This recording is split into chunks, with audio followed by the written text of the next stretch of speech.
ഇതിനകത്ത് നോക്കിയാൽ 2 പേരിരിക്കുന്നു. 1000 രൂപ ഡീസലാവും ഈ ട്രിപ്പ് അങ്ങോട്ട് പോകുമ്പോൾ. ഈ 2 പേരുണ്ട്.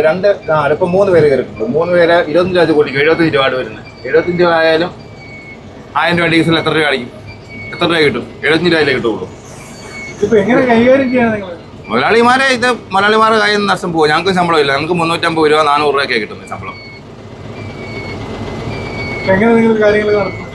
കാര്യങ്ങൾ അഡ്ജസ്റ്റ് ചെയ്ത് ഡീസൽ അടിച്ച് പോവാ, അല്ലാതെ രക്ഷയില്ലല്ലോ. ശമ്പളം കൂട്ടി ചോദിക്കാൻ മലയാളിക്ക് ഒന്നും കൊടുക്കാതെ എങ്ങനെ മലയാളി ചോദിക്കുന്നത്? മലയാളി നമുക്ക് വേണ്ടി എടുത്തിട്ടേക്കുന്നില്ലേ?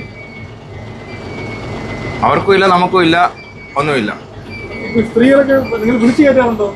വിളിച്ചു കയറ്റിയാൽ നമ്മളെ സ്ഥിരം വന്നുകൊണ്ടിരുന്ന ആൾക്കാർ വരെയുണ്ട് എറണാകുളത്ത് ഇറങ്ങിക്കൊണ്ടിരുന്നത്. സ്ഥിരം ആൾക്കാർ ഇപ്പം K S R T C കയറി എറണാകുളത്ത് ഇറങ്ങുന്ന ആൾക്കാരും K S R T C കയറി അടുത്ത് ഇറങ്ങിയിട്ട് 16 മണി കയറി തിരിച്ചു പോവുക.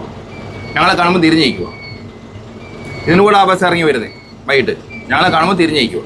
തീർത്ത 5:40 എറണാകുളത്ത് കൊണ്ടാക്കണം. 1 മിനിറ്റ് കയറ്റി അവർക്കുള്ള വിഷയമുള്ളവരായിരുന്നു. പക്ഷേ അവരൊന്നും ഇപ്പം കയറുന്നില്ല. ഒരു വിഷയമായിട്ട് നിൽക്കുക. വിഷയമായിട്ട് നല്ല ഞങ്ങൾക്ക് ശമ്പളമില്ല. പിള്ളേരെ കുടുംബമൊക്കെ പോരണ്ടിയാണ്. വീട്ടിലെ കാര്യങ്ങളെല്ലാം മൊത്തം പരിതാപകരമാണ്. അമ്മയുടെ ഓപ്പറേഷൻ കഴിഞ്ഞ് ഇരിക്കുമായിരുന്നു. അതിനെ ഇപ്പം ടൈറ്റായിട്ട് ഇരിക്കുക. അതിന് പൈസ കടമെടുത്തോണ്ടാ പോയത്.